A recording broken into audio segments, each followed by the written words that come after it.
Okay, welcome back to My Hero Academia Anime Review Episode 73. This one I'm viewing the 97th episode of the anime, which is Early Bird, and the 315th chapter manga. Yep. Now, this episode adapts from chapters 207 to 208 in the first 13 pages of chapter 209. Yeah, most of the chapter. Not bad. Yeah, almost the entire thing, except for the last, few pages, which are okay, not bad. Almost 3 chapters, which means, as of this episode, because they've almost got done 109, there's 8 more chapters left. Yep, 8 more. And the way I've seen there is that, apparently, the way I saw from adaptation 4, by episode 99, they're up to almost the end of the arc itself. So by episode 100, they're going to finish this arc and start up the very next arc, the villains arc of the series. Yep. This episode is Bakudo's team versus Senzu's team. Senzu is the woman who can split them into pieces. I read a line that apparently in watching the anime, yep, it's definitely true. Her ability is very similar to the Chop Chop Devil Fruit power from One Piece. It is very similar, and well, it's kind of a good thing. The Funimation basically is allowed to have 2 series with 2 characters from 2 different series have the same exact power. The only difference is that Senzu can actually regenerate her body parts. Buggy can't. Yep. I thought I'd throw it out there. Simply put, basically, they do show Bakudo's plan in a flashback, which, yes, it is in the manga, too. Now, I kind of thought this was one chapter. No, this... Because remember, this fight was really quick in the manga. And, yeah, it's quick in the anime. It takes up most of the episode and sets up the very next battle itself. Now, mostly put Bakudo as a team player. He refers to his teammates as his lackeys, as his underlings. And he refers to Earjack as ears. And of course says, name's Juro, not ears. He calls them ears because of the fact their earlobes can turn into earphone jacks. And Senzu basically is something her built because she splits up into many pieces. Thank God we didn't see us on screen. Now, in case you're curious, did we see us on screen in the manga? No.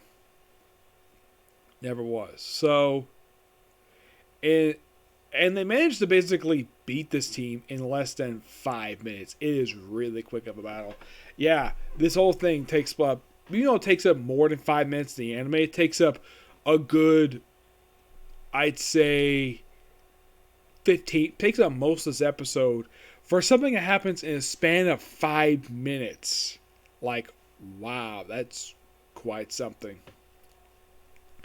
So, you have Bakudo basically protecting everybody while everybody protects him. Yep.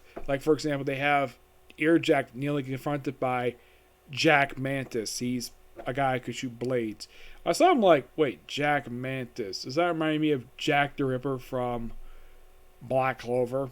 I wouldn't be surprised. These 2 characters are very similar. Yeah, and then of course, Bakudo does kick her away. Of course, he's like, what the heck is this? He's so shocked to see him basically do it. And it's basically the other guy, the one who can shoot goo. Him and I think it's the one who can actually wield stuff. At one point, you have Bakudo having stuff in his back. And apparently off screen stuff was removed, probably because the guy's been defeated.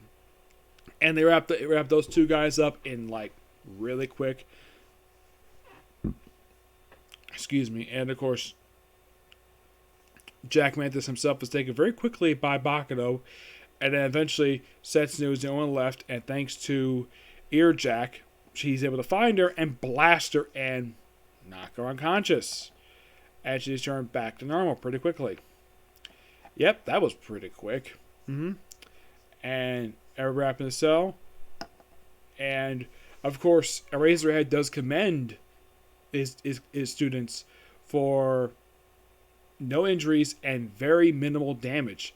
Yeah, that's indeed true. You look at this wow, so minimal damage. And, of course, Deku was doing that in the manga, trying to minimize as much damage as he can while trying to capture villains. which I'm going to get to that. Don't worry about that. And then we have the kind of just before the start of the fifth and final match, where for Class 1A, it is Deku, Ochaku, Pinky, and Menta. For some reason, and this is something I thought was basically something interesting, there's a lot of close-ups of Pinky's legs. There's even a close-up of her rear end in the anime. Yep. And the way they show her leggings when she walks, it's almost like they switched to almost real leggings that she's wearing. It's almost looked like a real live action shot. I thought, that's interesting. Yes, I get the fact we're trying to focus on Menta, but I think everybody's more looking at Pinky's rear end than with basically Menta. Yep. And of course, you have various commentary by basically throughout the previous match by various students. Yeah, and despite the fact in this episode we have cameos by Momo. I didn't see Froppy, surprisingly. No, I see her in the background, but Momo makes a game appearance, and she doesn't speak. Nope, no speaking appearance. That's probably good for Colin Clickenbeard because, well, if you look at the very next arc, she's not in the very next arc, so Colin Clickenbeard can basically rest her voice for One Piece. Yep, while Justin Brenner basically is going to have a blast over the course of the next few episodes, along with Lucy Christian. And of course, Lucy Christian, she herself has taken a break from One Piece because her character's absent for most of Dressrosa. I wonder how she feels about that, where partway through that particular arc, where the character she voices is basically removed from the arc because of Doflamingo getting closer to the Straw Hat ship, which I'll get to. I'll eventually get back to that. Don't worry. It'll basically depend upon when in the world they release the next set of episodes. I haven't heard anything. When the last set came out, I didn't know about it until someone mentioned me on Discord. Yep. And of course, Deku, is pointed out that by Class 1B, that of course Shuzo is their trump card in this particular match. It's pretty much the rest of Class 1A. We have Austin's character, the Phantom Thief. He pretty much is basically part of the remaining roster for round 5. Yep. Yeah, for round 5, I've already revealed who was basically for round 4. Round 5 is, for Class 1B is Shinzo, obviously. I believe this one's the Phantom Thief, right? Yep, the Phantom Thief. Yeah, this is what, seriously, he calls himself. Yeah, what kind of super calls himself the Phantom Thief and dresses basically in a suit? Yep. It's just him. There's even the girl who's part of the team who basically her ability is that she's a poltergeist. Yep. And apparently she loves creepy stuff, and she thinks Deku is creepy. I'm like, okay, how the heck would she figure Deku was creepy? That makes no freaking sense at all. The fact that she would think that Deku is creepy. Yep. And I'm trying to figure out, let's see. There's also Yu Kokuda. Her code name is Rule. Oh yeah, look at her costume. She looks very similar to Momo.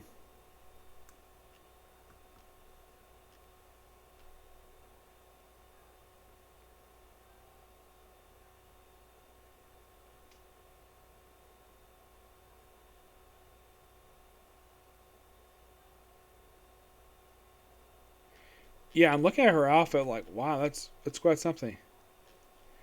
Yeah, it's a very interesting looking attire for her Rule, where she's got like a red and white suit with like a V in the middle of her chest.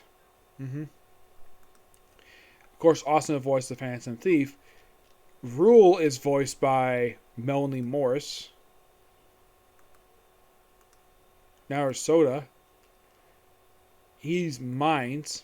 He is voiced by Dallas Reed. Yep, the same guy who voices Shira from Fire Force. Enrico Yangi, who's also known as Emily. Her ability is Poltergeist. She's voiced by Ryan.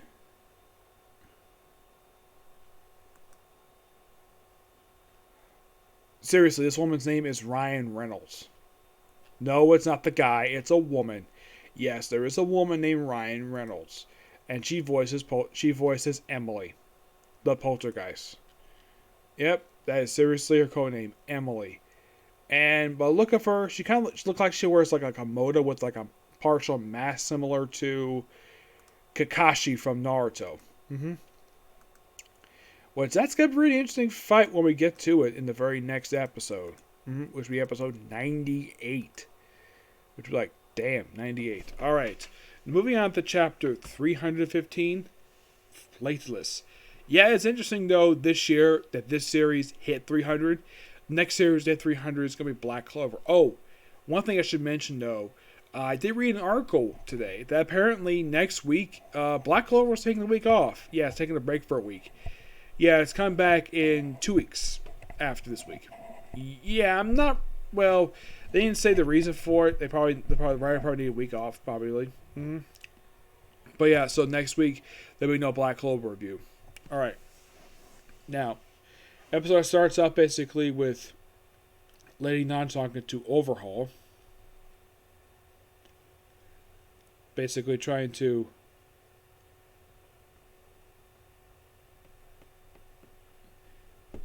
trying to reverse the cause of hero syndrome. He says he wants to bring back his boss. A boss he pretty much won the hospital. Just bring is my boss. And then of course he holds up his hand to take him to his boss. Like, really? He put his boss in the hospital. And he pretty much basically almost abused his granddaughter. Though she's gotten better. The victim is. Yep. And she fires Deku, though she misses. And he, of course, Deku basically pushes Overhaul out of the way. And he tells Overhaul, we'll talk later, Chesuke. Yep. And then one of the hosts of One for All,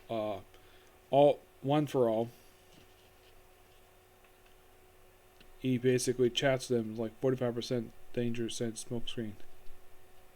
He basically switching abilities.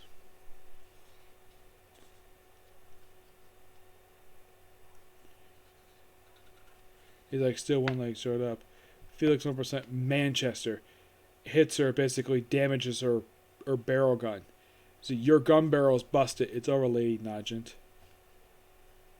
Yeah, and of course see a flashback of some people, and of course her arms basically busted. Deku saves her from falling.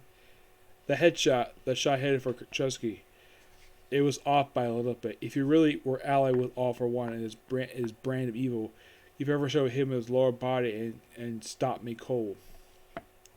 You've known real darkness, so you gotta know there's a way to bring back the light. Please fire at our side, because I can tell you still got the soul of a hero. And she's like, what a guy. Izuki Midori, you're the real dude. And pretty much she gets excluded.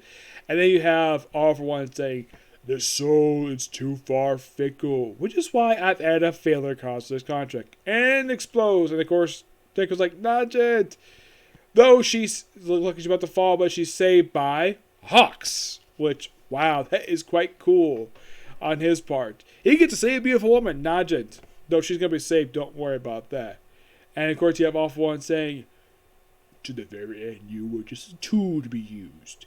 Curse of a blessing if you must. Alas, the helpless Lady Wolfo Nogent. And Hawk says, no dying me now, Nogent. Now, I know that's not how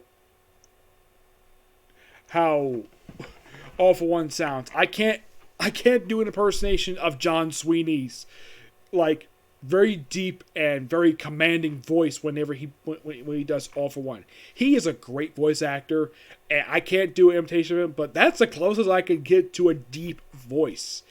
Because if anybody's ever seen watch him in My Hero Academia playing All for One or playing Crocodile from One Piece, he is having so much fun playing the villain.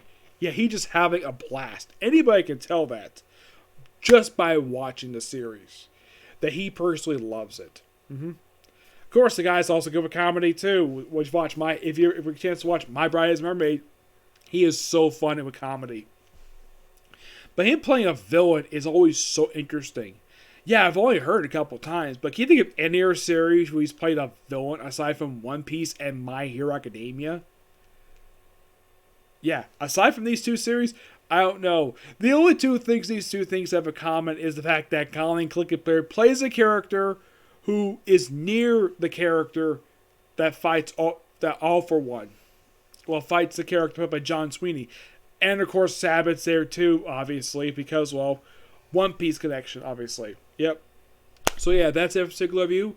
Stay tuned for my next review, which will be a comic corner. Yep, a comic corner. And what am I going to discuss? Well, you're going to be quite surprised what I discuss.